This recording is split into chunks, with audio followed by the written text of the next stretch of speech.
ఇప్పటికే గ్లోబల్ గా ప్రొడ్యూస్ అవుతున్నటువంటి ఫార్మాసిటికల్ ప్రొడక్ట్స్ లో మన స్టేట్ 1/3 30% మనదే షేర్ ఇంటర్నేషనల్ గా. మనకు ఆ పొటెన్షియాలిటీ ఉంది మన హైదరాబాద్ కు. దాన్ని గమనించి కేసీఆర్ అప్పుడు ఈ 16,000 ఎకరాలు ల్యాండ్ ను మేము సేకరించి ఆల్రెడీ సెంట్రల్ గవర్నమెంట్ నుంచి ఎన్విరాన్మెంట్ క్లియరెన్స్ కూడా తెచ్చాం. ఈసీ కూడా వచ్చింది. That was a conditional land acquisition. అంటే ఫార్మా సిటీ కోసమే ఈ భూసేకరణ చేస్తున్నాము అని 2013 ల్యాండ్ ఎక్విజిషన్ యాక్ట్ ప్రకారంగా నోటిఫై చేసి మనం ల్యాండ్ ఎక్విజిషన్ చేశాం. నంబర్ 1. అండ్ ఫార్మా సిటీ పేరు మీదనే environment clearance ministry of environment Delhi నుంచి తీసుకొచ్చినాం. Ministry of environment Delhi specific గా రాసింది ఈసీలో, purpose should not be deviated. And మన యాక్ట్, పార్లమెంట్ యాక్ట్ ఏం చెప్తుంది, ల్యాండ్ ఎక్విజిషన్ యాక్ట్ అంటే, if at all you deviate the purpose, land should be given back to the farmers అనేది మన parliament act. అందువల్ల ఈ ప్రభుత్వం ఏదో ఒక డ్రామా చేస్తుంది. యాక్చువల్లీ మన హైకోర్టులో కేసు వచ్చింది.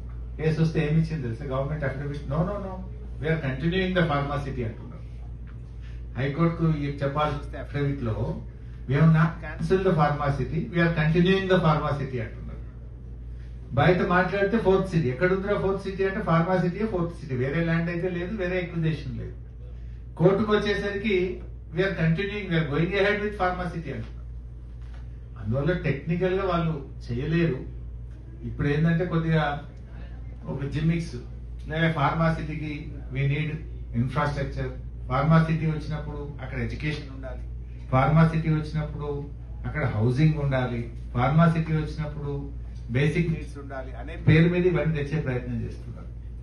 కానీ అది 75 ఉండి ఇది 25 ఉండాలి. కానీ వీళ్ళు 25 ఫార్మా పెట్టి 75 దీన్ని తీసుకొస్తామని ఒక రియల్ ఎస్టేట్ వ్యాపారం చేద్దామని ఆలోచన చేస్తా ఉన్నారు. రేపు బీఆర్ఎస్ వచ్చిన తర్వాత వీళ్ళ ఫ్యూచర్ సిటీ, గీచర్ సిటీ అన్ని రద్దు చేస్తాం. అక్కడ యాజ్ ఇట్ ఈస్ ఫార్మా సిటీని రిస్టోర్ చేస్తాం.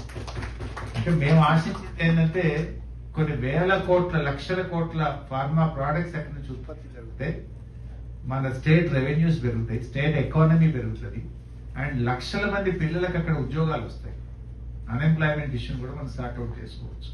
అటు ఎంప్లాయ్మెంట్, అటు స్టేట్ ఎకానమీ రెండు కూడా మనం దృష్టిలో పెట్టుకొని ఇండస్ట్రీ మన దగ్గర నుంచి వేరే రాష్ట్రాలకు వెళ్ళొద్దు. ఇప్పుడు ఏమైంది, like Gujarat, Andhra Pradesh, they are trying to attract the pharma industry. మనోళ్ళే పోయి మన హరబిందో, మన రెడ్డి ల్యాబ్స్, మన హెట్రో, వీళ్ళే పోయి ఇప్పుడు ఒకటి ఆంధ్రప్రదేశ్ లో పెడుతున్నారు, ఒకటి గుజరాత్ లో పెడుతున్నారు.